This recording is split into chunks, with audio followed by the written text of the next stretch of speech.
David, I understand that you have the name of the first American aviator casualty from last night's attack on Iraq.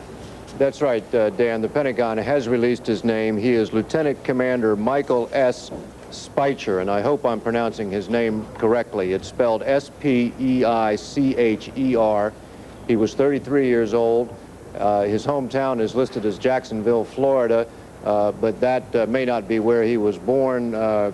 Rather, that may simply be where he lived, because the aircraft carrier he served on, the Saratoga, was based in Mayport, Florida. His name again, and again I hope I'm pronouncing it correctly, Lieutenant Commander Michael Speicher, age 33.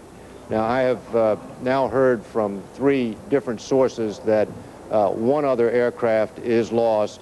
I've been asked to withhold the details because a search and rescue mission is still underway, but it does appear that that one other aircraft, U.S. aircraft, has been lost. So that would be a total of 2 U.S. aircraft lost, a total of 4 or 5 Allied Air Force airplanes confirmed lost, David. I'm losing track of the Allied ones, Dan.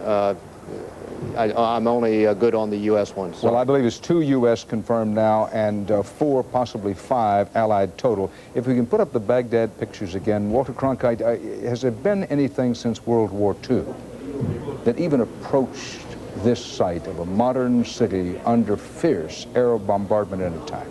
I certainly don't know of anything, Dan, not in my experience, certainly not in Vietnam. There were no cities of the same consequence as Baghdad in Vietnam, and anyway, there weren't any attacks quite like this, nor reaction quite like this that I know of. Ed Bradley was there, and you were there far more than I was, but I don't recall that. Certainly we haven't seen anything. I don't recall anything in Korea, anything like this. There wasn't anything like this, so I never was brought into that kind of attack. You know, the amazing thing, Walter and Dan, is that with all of that kind of firepower last night, that it had so little effect. I know. Last night we had 3 casualties the course of the day. We don't know that, in fact, they took place over Baghdad. Oh, that's right. So with all of that firepower there, you have to wonder about Saddam Hussein's defense. Well, also, we don't have any idea what the casualties were on the ground. The early indications were that civilian casualties were not great, but looking at these pictures, again, we have to bring our skepticism to bear. We have only a few seconds left. Go ahead, Walter. Go ahead. Dateline Jerusalem, President Bush has promised Israel that the United States will retaliate, quote, intensively against Iraq, this according to Israeli radio. Our CBS News coverage of the changing war in the Gulf, including Scud missile attacks on Israel. Iraqi anti-aircraft gunners probed the sky with trails of tracer bullets, but no attacking aircraft were visible to the naked eye.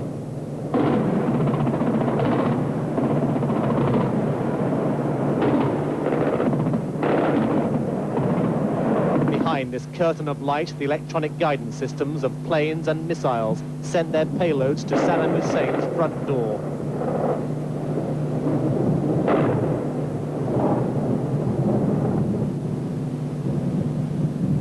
Those who were caught out in it ran for cover, but at the time of this report, I do not know the extent of Iraqi casualties. The bombs and missiles targeted Saddam Hussein's palace, his communications centers, his warfare production plants, and his missile bases. They were destroyed by high-tech weapons in a theater of war hitherto unwitnessed. It was impossible to pick out all the weaponry, but I saw cruise missiles skidding across the skyline to their pre-programmed targets. The Iraqi defenses were spectacular in their intensity. But where was Iraq's iron fist, its air force, and much boasted defense plan? To all intents and purposes, it was non-existent in this crucial phase of the war. Minutes after Baghdad erupted into battle, the Iraqi authorities ordered all the journalists they could find to stay in a deep bomb shelter. It was safe from the falling explosives, but pitched foreigners and Iraqis side by side. The Iraqis responded with a song of defiance. There was no hostility on these faces. There was disbelief that a real war had broken out and misplaced confidence.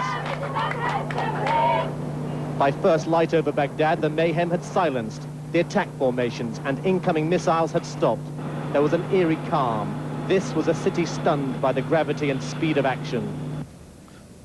It is now 7 o'clock in the morning in Baghdad, and the Iraqi capital is reported still overnight. There were reports from CNN's Wolf Blitzer at the Pentagon that that the bombing raids had resumed on the Iraqi capital of Baghdad. Center of the runway is the end point. This is where the laser designator is pointed. This is taken at night.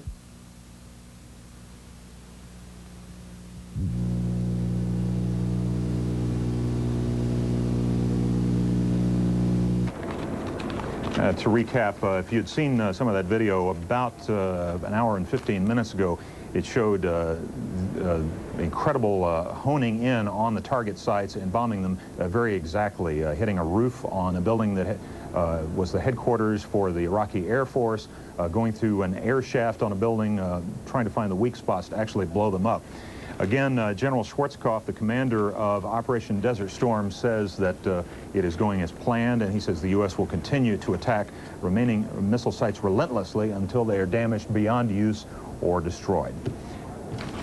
And, of course, during that briefing, officials showed that video and showed the footage, which we will try to show you right now. This morning, the United States Air Force found 3 mobile erector launchers with missiles on board inside Iraq. These launchers were obviously aimed at Saudi Arabia, given their positions. Those 3 mobile erector launchers had been destroyed. In addition to that, at the same time, we found 8 more mobile erector launchers in the same location. We are currently attacking those launchers, and we have confirmed the destruction of 3 more of those mobile erector launchers. Now let's take a quick look at the forecast for today and the current conditions. Right now we have rain and thunderstorms at 46 degrees. We'll have a high today of 40. Buildings throughout the Iraqi capital. This was shot the morning after the initial air assault by the Allied forces. That's the big communication center near the Ministry of Information, isn't it? Yes, it is, and that was knocked out, or at least damaged heavily on the first night, and I was told today that it took a second round of bombing last night, and it is now completely out of commission. There are some of the downtown buildings that we could see from the Al Rashid Hotel, where we had our offices, and there's that anti-aircraft battery. During the nighttime pictures, of course, they were the ones that were firing all the tracer rounds up into the sky, trying to hit the American planes, but not doing a very good job. On the first night, there were no hits from any of those batteries in and around Baghdad. Okay, Gary Shepard in Amman, thank you very much. That's a very modern part of Baghdad, and there's a lot of government buildings over there. The Ministry of Defense is just on the other side of the river, close to a more densely populated part of the city. We do know the Ministry of Defense was hit early on, but there's some interesting video from Baghdad the day after the first nighttime assault by cruise missiles and stealth bombers on targets west of Baghdad. You could see in the video that we've now seen many times that the U.S. Air Force and Navy attacks had stayed well away from anything that might resemble a populated area of town, at least on the west side, at least from our vantage point in the Al Rashid Hotel. That is our up-to-date assessment as of now. To just briefly repeat, the total number of aircraft lost now, 3 U.S., that is 2 more than yesterday, 2 more American aircraft and their crews have been lost. 2 British planes have been lost. 1 has been lost by Italy. The Italians, the French, and the Canadians, as well as the Kuwaitis and the Saudi Arabians, are involved in this campaign. The Kuwaitis have lost this aircraft, and we are told this morning that the pilot of the Kuwaiti aircraft is apparently safe in the hands of the Kuwaiti resistance inside Kuwait, and 8 Iraqi aircraft have been knocked down. We'll keep you up to date as best we can as the day goes on. 38 hours. Way here, something is going on. It appears to be some sort of anti-aircraft fire. I'm going to go back to the window because I see some bright lights. It's really it's like sparklers on the 4th of July. The liberation of Kuwait has begun. We're going now to Saudi Arabia and Charles Jaco. Charles Yes, Keiko was just the air raid sirens are just now going off here near these U.S. bases in Saudi Arabia. We've sent the entire camera crews inside right now. We're all preparing to put on our gas masks, as we've been told. There are sounds of planes overhead. We don't know whose plane. Just 2 hours ago, Allied air forces began an attack on military targets in Iraq and Kuwait. These attacks continue as I speak. This is Bernie. We have listened to the president's address, and even in the midst of these raids around Baghdad, life goes on. A rooster crowing about 20 minutes ago as the bombs were going off out there over the horizon.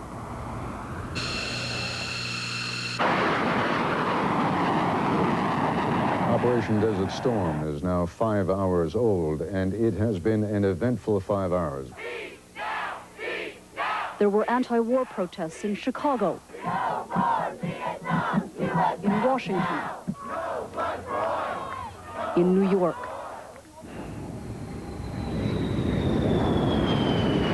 We launched out, and we were all pumped right from the beginning. We had a lot of good adrenaline going. We've now flown over 1,000 air sorties in the first 14 hours of the operation. I think it's fair to say there's a lot of prayer going on both here on Capitol Hill and across this whole country. And it'll be that way till this is concluded.